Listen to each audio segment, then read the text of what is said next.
Ini saya tanya saudara, apakah kalian yang hadir di sini dan seluruh bangsa Indonesia dari Aceh sampai Papua, kalian akan tetap ingin tentram seperti ini, dagang enak, tani enak, atau kalian ingin berperang seperti negara-negara lainnya? Jawab.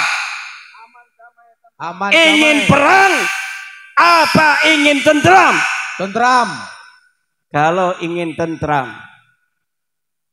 hal-hal yang bisa memecah belah bangsa Indonesia ini, keangkuhan mayoritas harus dikikis habis, karena dia hanya fata morgana iblis. Allahi wa barakatuh. Hamdalillah salatan wa salaman ala rasulillah amma ba'du. Faya ashabul fadail hadaratil mukarramin, para alim, para ulama, para kesepuhan, wabil khusus al-mukarram al-musharraf Sayyid Zulfikar Asy-Syaibani mata'anallah bi thuli hayatih, Kiai Saifuddin Zuhri, Kiai Ismail, Kiai Badru, Ketua PWI LS DPW Jawa Timur Kiai Haji Syekhur Rijal, Ketua DPD PWI LS Kabupaten Blitar Kiai Khairul Al-Hafidh Al-Hamil, para panitia, wabil khusus Ketua Ki Ahmad, Panglima Laskar Sabilillah Kabupaten Blitar, para sahabat-sahabat yang telah dilantik dari DPD PWLS Kabupaten Blitar, Bapak Camat, Bapak Kapolsek, dan seluruh para hadirin hadirat, ma'asyiral muslimin, para pecinta Wali Songo di mana saja Anda berada, wabil khusus yang hadir pada kesempatan malam hari ini di bumi Loh Daya, bumi di mana di bumi ini terbaring pejuang Indonesia, proklamator kemerdekaan Indonesia, putra sang fajar, Bapak Insinyur Soekarno. Malam hari ini pengajian juga dalam rangka memperingati Hari Kebangkitan Nasional. Hari Kebangkitan Nasional diperingati tanggal 20 Mei. Pada hari itu, pada tahun 1908, terbentuklah Budi Utomo. Sebelumnya terbentuk Syarikat Islam pada 1905. Kemudian terbentuk Budi Utomo 1908. Kemudian terbentuk pula Muhammadiyah 1912. Kemudian terbentuk Nahdlatul Ulama 1926. Dalam rangka menyongsong kemerdekaan 1945. Tidak ujuk-ujuk 1945 lahir, kecuali sebelumnya ada kebangkitan nasional, kebangkitan dari seluruh putra-putri Indonesia. Apa itu kebangkitan nasional? Adalah kesadaran bahwa hari ini kita dijajah. Kesadaran bahwa masa lalu kita adalah bangsa besar. Kesadaran leluhur kita adalah para raja-raja agung. Kesadaran bahwa Nusantara adalah peradaban tua di dunia. Kemudian dikikis habis oleh para penjajah. Kemudian menjadi jajahan puluhan tahun bahkan ratusan. 1901 lahirlah putra sang fajar Insinyur Soekarno di Surabaya, yang kemudian pada tahun 1905 terbentuk Syarikat Islam, kemudian Budi Utomo. Di situ kebangkitan nasional artinya adalah kesadaran bahwa kita bangsa besar yang kalau kita melawan dan kalau kita sadar hari ini kita dijajah, maka kita akan bisa mengalahkan musuh, bahkan mengusirnya dengan kehinaan. Kenapa hari ini kita tidak bisa untuk berdiri tegak sebagai bangsa besar, bangsa yang memiliki sejarah di masa lalu, bangsa yang telah menjadi sebuah bangsa yang telah menghiasi peradaban dunia dengan Gunung Padang, dengan Borobudur, dengan Prambanan, dengan kerajaan besar Majapahit yang menguasai seluruh Asia Tenggara, dengan Mataram, dengan Demak, dengan Banten, dengan seluruh kerajaan-kerajaan besar di tanah Aceh, di tanah Kalimantan, di tanah Sulawesi, di tanah Maluku, di tanah Papua, di tanah Nusa Tenggara, di tanah Bali, di tanah Madura. Semua putra-putra wayah, putra-putra agung Nusantara lahir sebelum kita dijajah. Kita bangsa besar yang Portugis sangat takut kalau menghadapi bangsa Nusantara. Negara-negara Eropa pertama kali datang ke Indonesia ini, mereka menjadi orang yang nervous.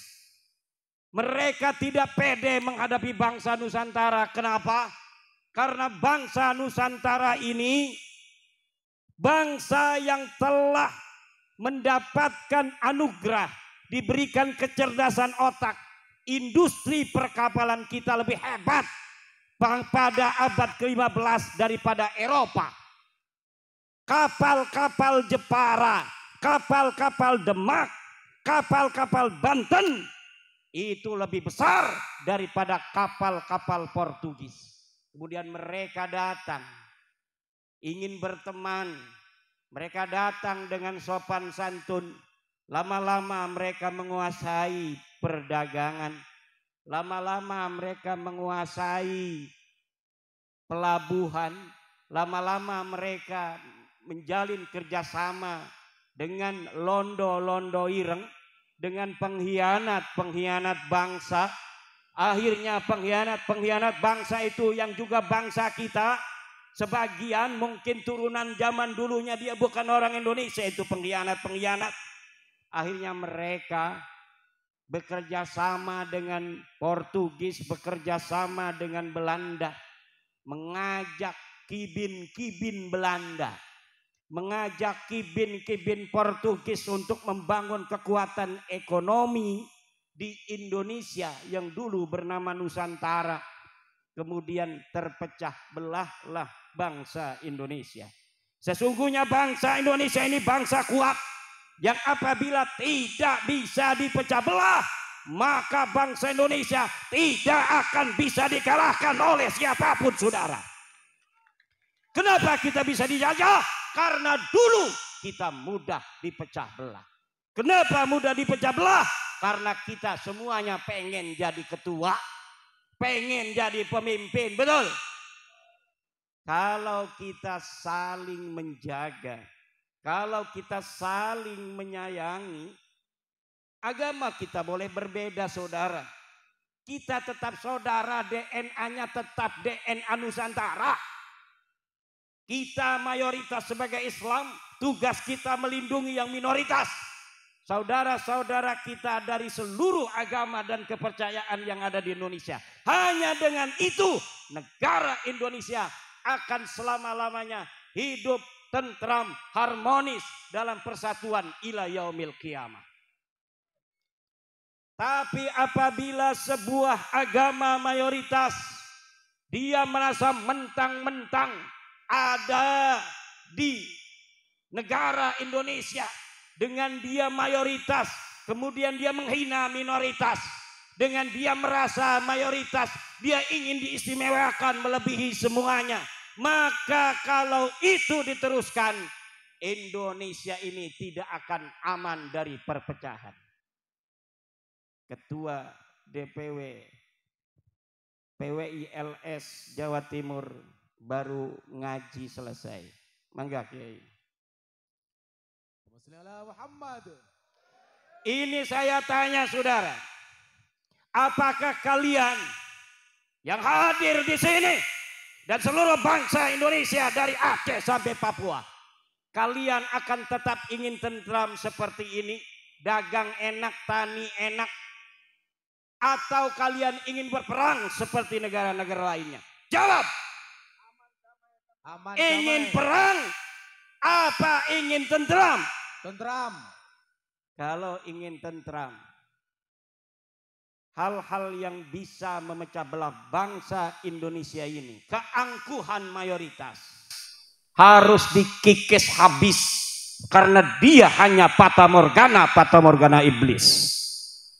Bangsa Indonesia ini akan menjadi bangsa besar jika persatuan dan kesatuan kita kedepankan di atas perbedaan agama, di atas perbedaan suku bangsa, di atas perbedaan primordial. Jangan merasa orang Banten lebih mulia daripada orang Blitar. Jangan merasa orang Blitar lebih mulia daripada orang Banten. Semuanya sama di mata polisi.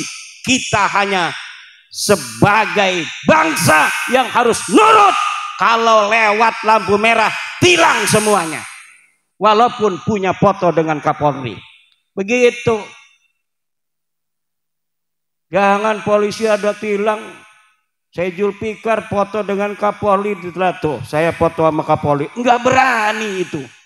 Polisi lalu lintas. Tidak boleh begitu. Saya Zulfikar yang kenal dengan Kapolri, dengan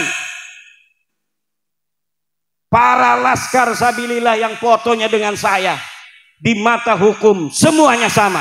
Betul?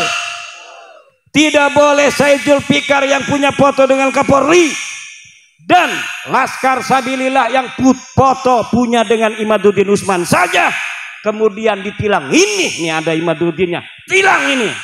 Ini dengan Kapolri tidak bisa ditilang. Tidak bisa.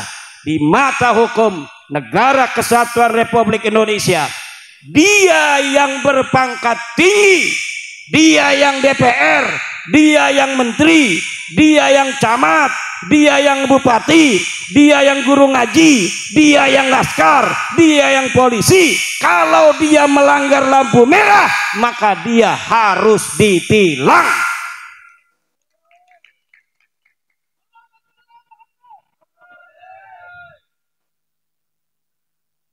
Tidak boleh hukum tajam ke atas, tumpul ke bawah. Salah enggak? Kebalik enggak?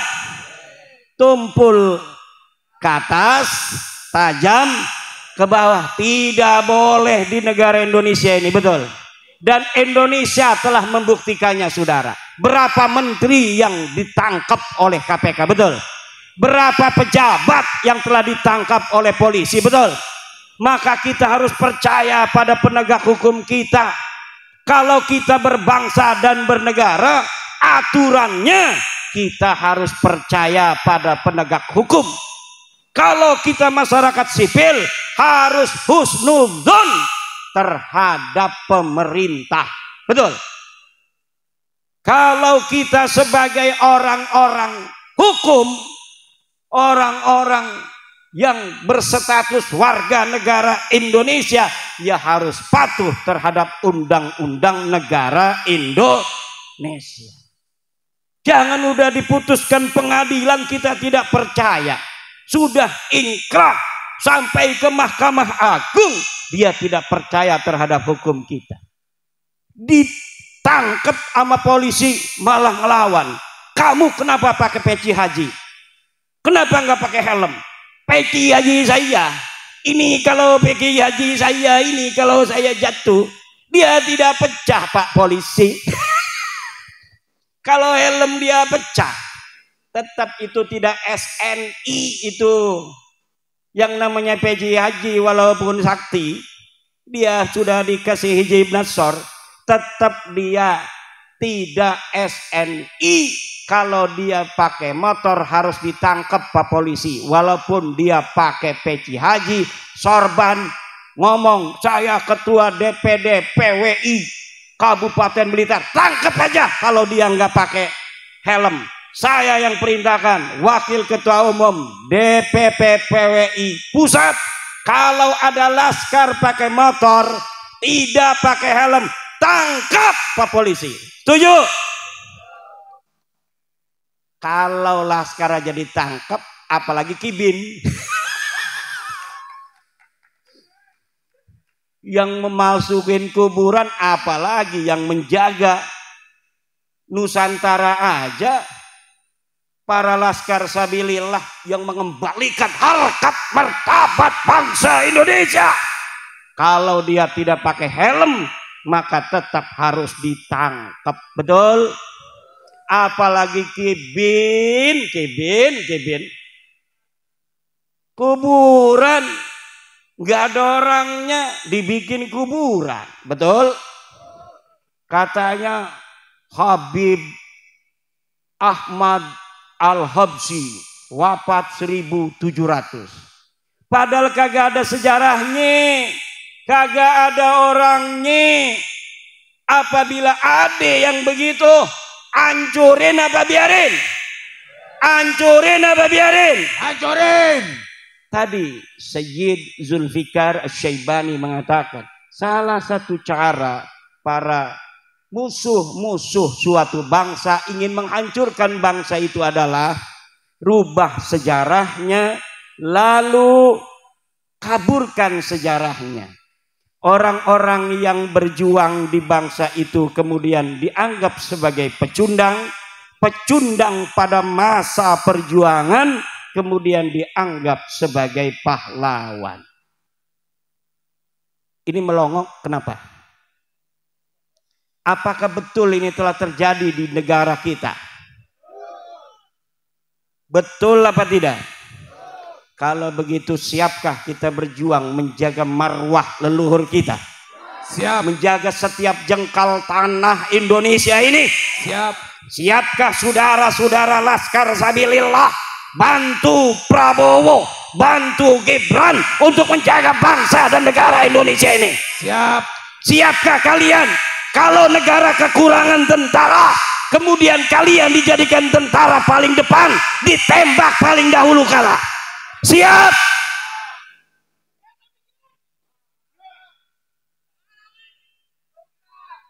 Buat apa kalian asah hijib tiap hari kalau ketika bangsa dan negara ini membutuhkan, kalian tidak berani berada di paling depan untuk menjaga kemuliaan dan kehormatan bangsa dan negara kita Indonesia ini?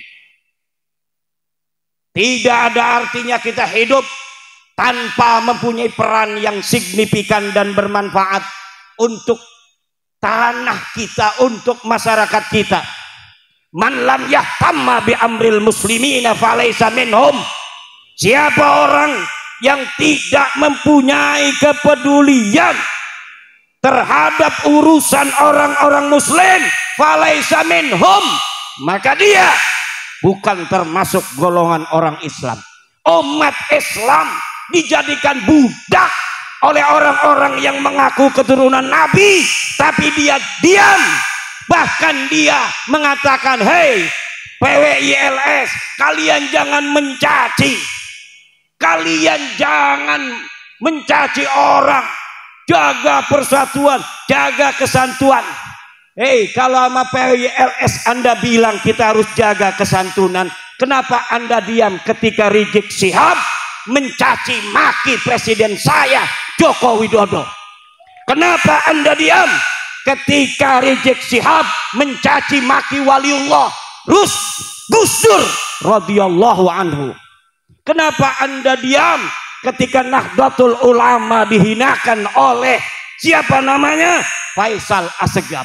Ketika Mbah Hasim dihinakan, Anda diam. Lalu ketika kami putra-putri Nahdlatul Ulama membalas semua itu, Anda katakan Anda bukan NU karena Anda mencaci maki. Saya mencaci maki, kita Laskar Sabilillah mencaci maki, bukan orang baik, tapi orang yang sukanya mencaci maki.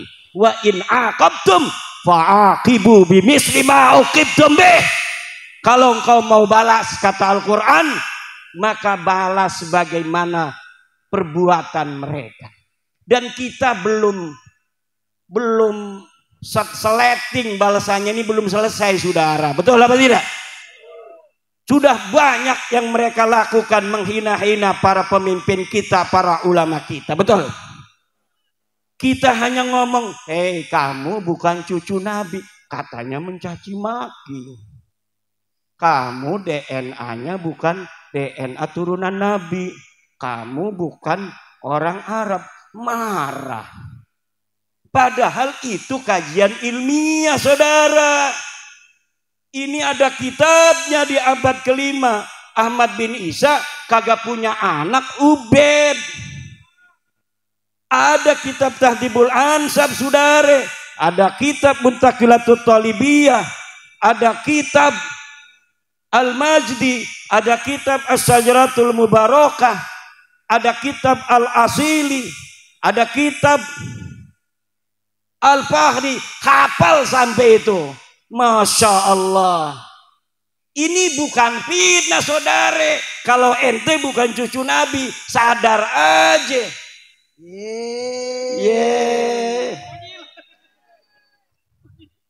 Kita kalau ngomong ini nggak ada datanya, nggak biasa turunan Wali Songo, bangsa Indonesia berbohong saudara, nggak biasa. Kita bangsa Indonesia turunan para raja mulia-mulia, para wali, para orang-orang yang bikin Borobudur. Kita orang-orang mulia, tidak biasa berbohong, tiada bisa mencaci sebenarnya. Tapi karena lu mencaci, maka gue caci lu. Kenapa lu mencaci gua diam, gua caci lu marah?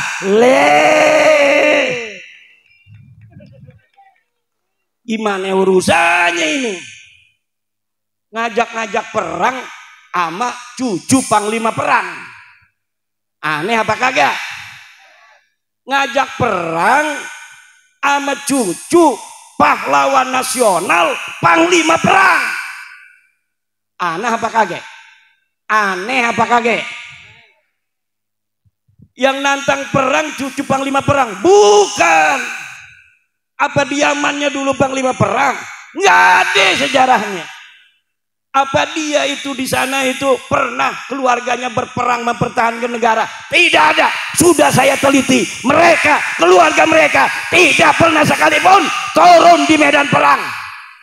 Ketika Al-Qatiri di Yaman berperang dengan Al-Kuwaiti, mereka ngilang.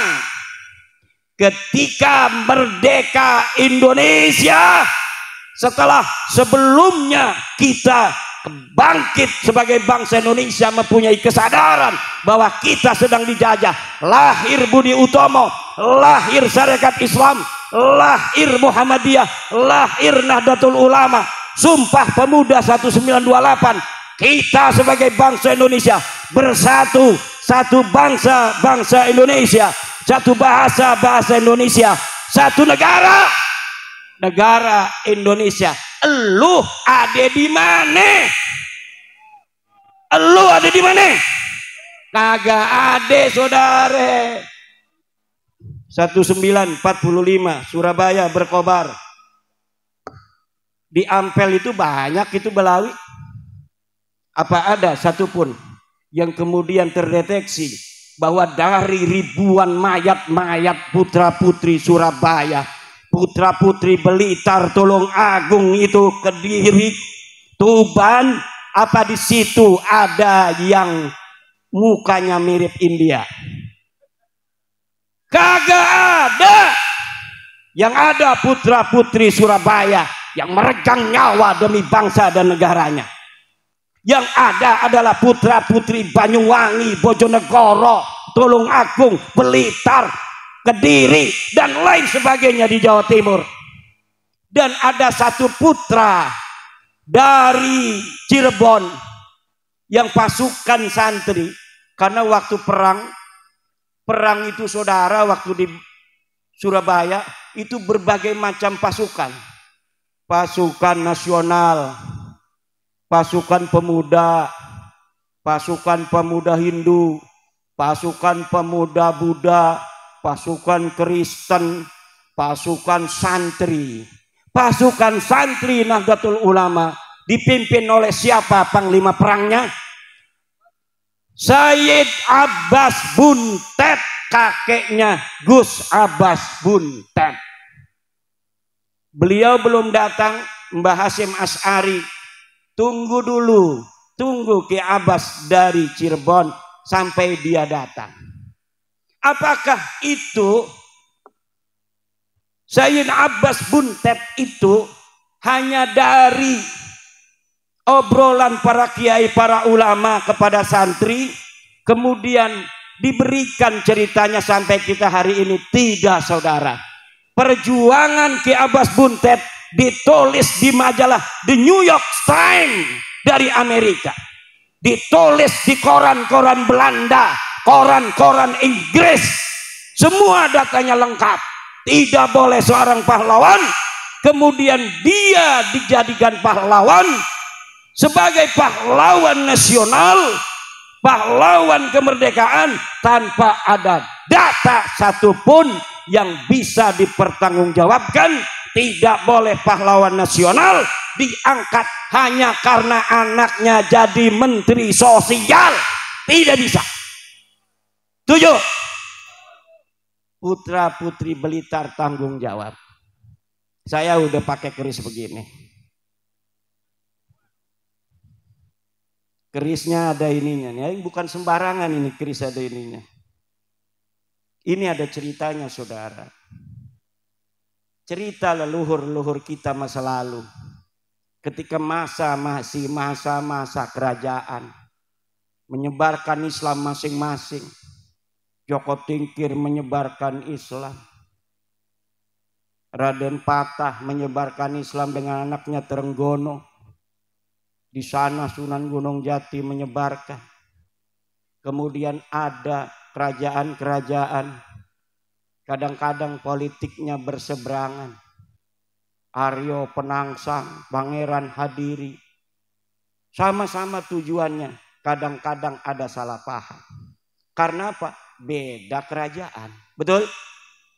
Maka sekarang ini sudah Indonesia kita nyaman, tentrem, betul? Jangan sampai berbalik lagi pada masa-masa zaman dahulu kala jadi kerajaan-kerajaan. Nanti saya datang ini, pangeran dari Banten, pangeran Pasuruan, pangeran dari mana ya itu? Surabaya ya? Nanti kalau ke Blitar disangkain orang asing pakai visa. Betul apa tidak? Kalau kita bisa dipecah belah, misalnya nih orang musuh, Blitar kerajaan sendiri.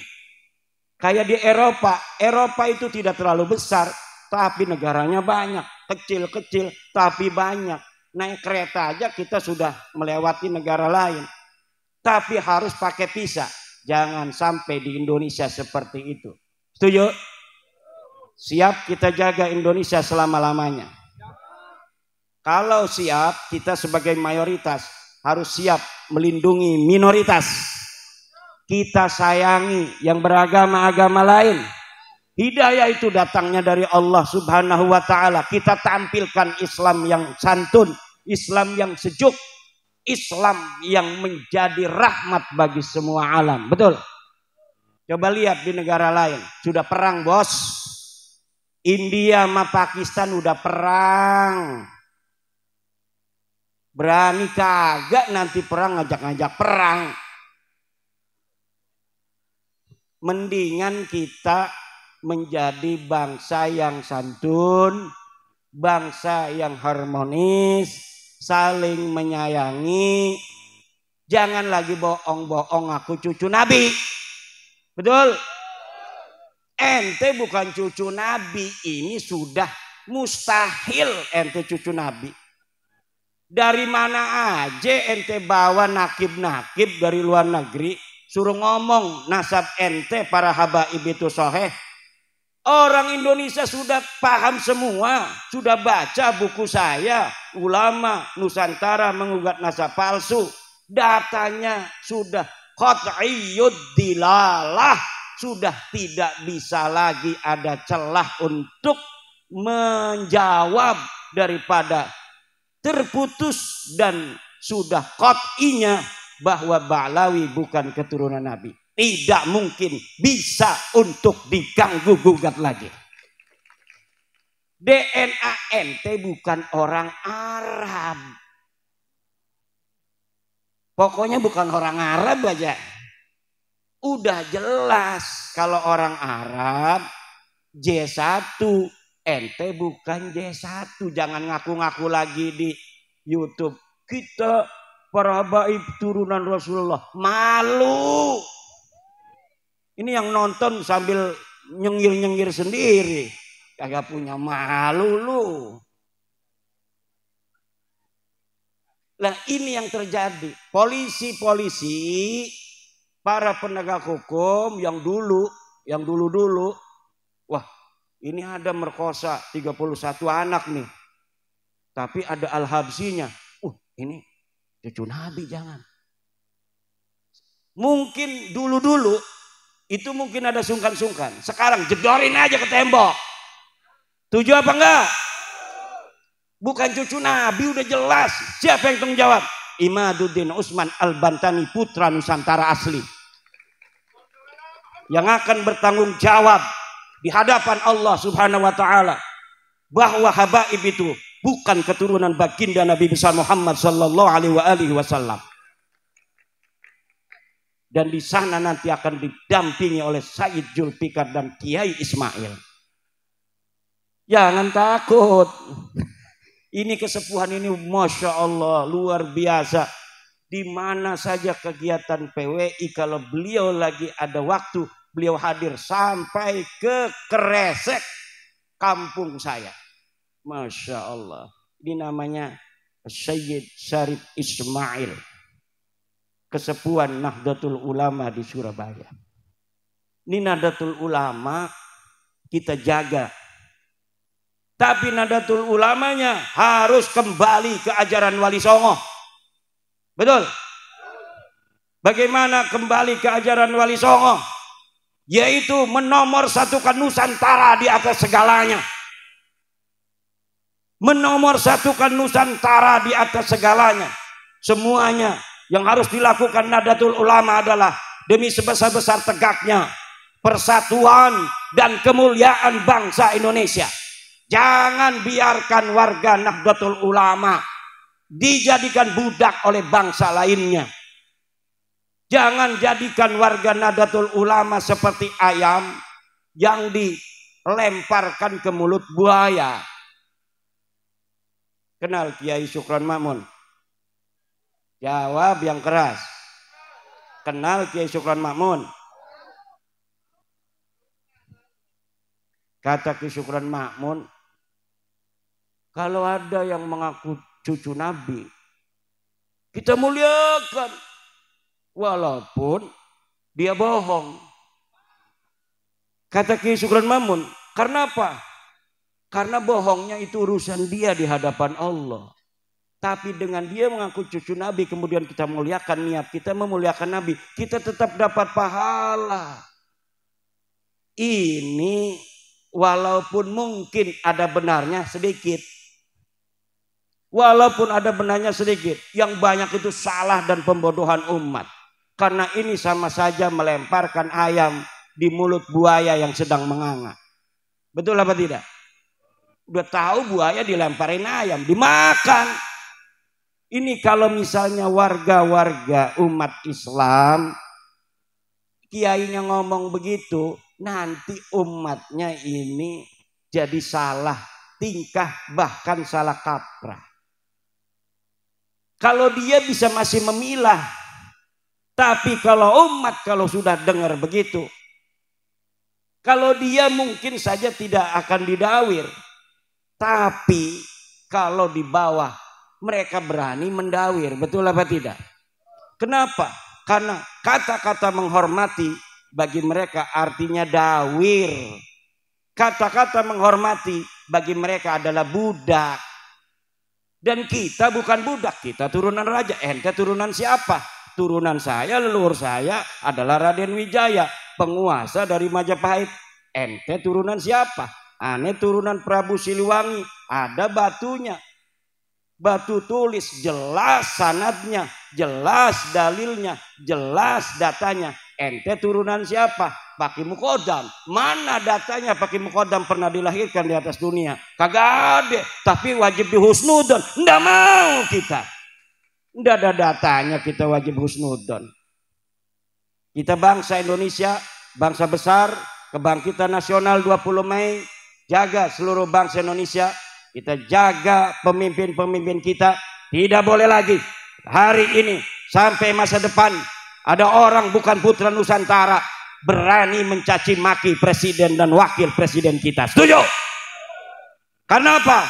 Karena kemuliaan presiden dan wakil presiden adalah kemuliaan kita sebagai bangsa dan negara. Sengaja itu mereka membuat pemimpin-pemimpin kita hina dina, agar di mata orang-orang awam hanya mereka yang dianggap mulia. Mulai saat ini kita jaga kiai-kiai kita, kita jaga pemimpin-pemimpin kita, kita jaga presiden kita, kita jaga daripada menteri-menteri kita, polisi kita, tentara kita. Jangan sampai orang-orang yang bukan putra-putri Nusantara numpang hidup di Nusantara, kemudian mereka menginjak harkat martabat saudara-saudara kita yang diberikan oleh Allah amanah sebagai pemimpin-pemimpin kita. Wallahu huwal muwaffiqu ila aqwami thariqin. Wassalamualaikum warahmatullahi wabarakatuh. Untuk doa, tadi saya diminta doa, tapi karena sudah hadir kiai kita dari Malang, ketua DPW PWI Jawa Timur, Kiai Haji Syekhur Rijal,